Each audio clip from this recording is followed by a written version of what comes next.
So, as the commandos gathered here in Falmouth in Cornwall, ready to join the Campbelltown and the little boats that were anchored out there in the bay, Lord Mountbatten gathered them all together, and very unusually, he said to them that any man who wanted to step down could walk away without a stain on his character. Not one of them did.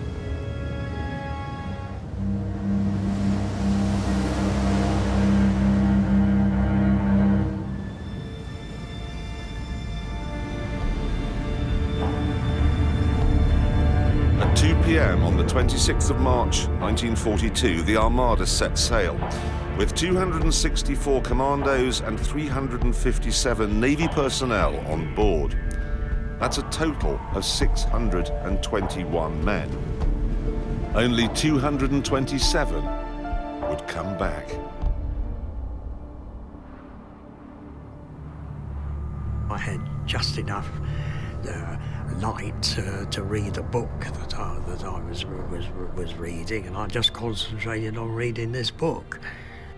The thought that crosses your mind is, I hope I'm going to be able to do my part, you know, without being overcome by fear. We chatted to each other about what we're going to do, and we all went through it with our blokes, you know. I and my 4 guys just went through what we were going to do. I certainly thought to myself, my God, I hope I'm not going to show fear in front of my men if I'm frightened. Tense, I suppose, would be the thing. Anticipation, yes. Fortunately, I think we were more worried about it being rough, because it's very, as you can imagine, physically exhausting to be seasick all the time. But we were lucky. It was calm. 33 hours later, they arrived at the mouth of the estuary, and the captain of the Campbelltown, Lieutenant Commander Sam Beattie, instructed Tibbets to set the fuses on his bomb. He then began to creep up the estuary. Ideally, he'd have stuck to the deep water channel, the channel the Tirpitz would have used. But this would have meant hugging the northern shore right under the noses of the German sentries. So he had to go right down the middle, despite the fact that the water, even at high tide, was just 10 feet deep. To reduce the ship's draft, much of the heavy armour and the big guns had been removed. So if she did become grounded, she'd be a sitting duck. We did go across sandbanks a couple of times and dragged a bit going over. But it was so quick that you hadn't got time to think, good God, if I'm marooned here, I'd be shot to pieces. It's hard to know, really, what the German gunners in this pillbox were doing when the Campbelltown chugged by. I mean, yes, she'd been hurriedly converted to look a bit like a German ship, but she was trundling right down the shallows. You'd have thought that would have alerted them to the fact something was up, but obviously it didn't, because they didn't open fire. And nor did the guns at the next pillbox, or the one after that. But then, things started to go wrong. The RAF had finally agreed to stage a bombing raid, but the pilots had been told not to bomb if there was cloud cover in case they hit French civilians. Unfortunately, it was cloudy, and they hadn't been told what to do instead. So they just flew around, alerting the Germans to the fact that something was up. Their flak guns turned very easily down onto the surface of the river, plus their searchlights. With the Germans now suspicious, the Campbelltown's Heath Robinson modifications and fake German flag wouldn't fool them for long. And sure enough, they were soon challenged by a signal from the shore. But the British had a trick up their sleeves. We found the German code books, naval code books, and the Germans didn't know we had them. And so we had the up-to-date passwords and countersigns, and we were using them, much to the consternation of the German signalman, who was flashing signals asking who we were. And we were flashing back the right answers. We're a friendly force coming in for the night.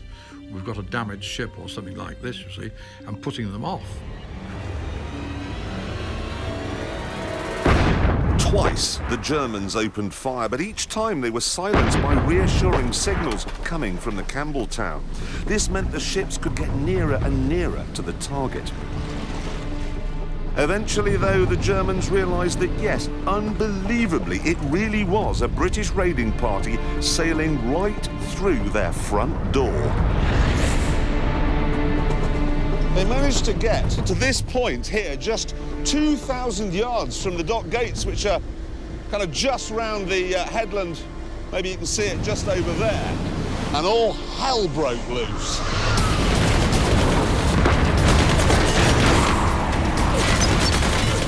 There was an awful lot of stuff hitting Campbelltown. I mean, it was absolutely hitting our poor little MLs, but Campbelltown being the big target, you know, and there was a sort of glare of searchlights. The air was filled with things that whistled, hummed and shrieked, and every one of them lethal.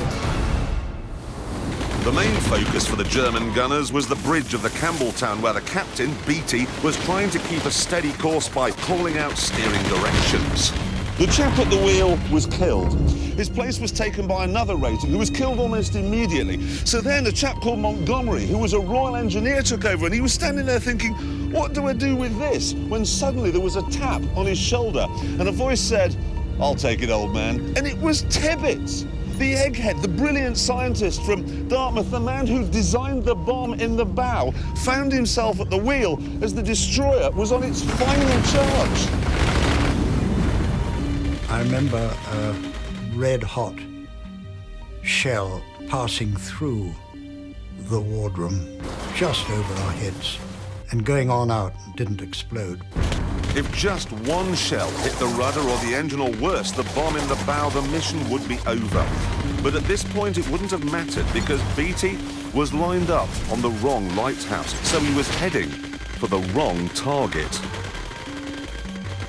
At the last minute, a searchlight picked out the lighthouse over there, the green one, and Beatty realised his mistake. He barked out an order. So Tibbets swung the wheel hard to the right to try and miss the jetty here, and then hard to the left again. And you've got to remember, he's in a ship that doesn't handle, doing 22 knots at night under a hail of enemy fire, and yet he managed to just graze the jetty there. And it's just an extraordinarily brilliant piece of seamanship. They came round the old mole, they're really shifting at this point. And pretty soon you can pick out the dock gates. There they are, look. There they are. Maybe, I don't know, 500 metres to go. Really cranking it up now, the old girl. Imagine what it would have been like to have been doing this on that night in March 1942. Dark, searchlights, cannon, machine gun, massive fire coming from that bank. Aiming straight for that. What's the impact going to be like? It's going to be huge.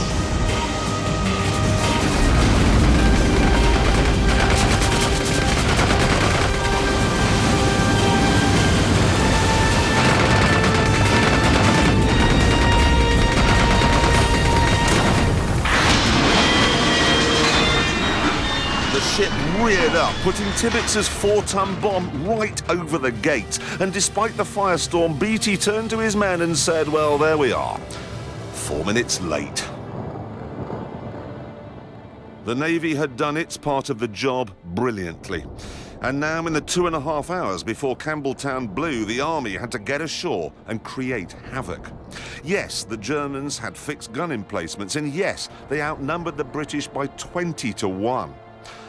But that was no problem, because the raiding party, remember, were commandos.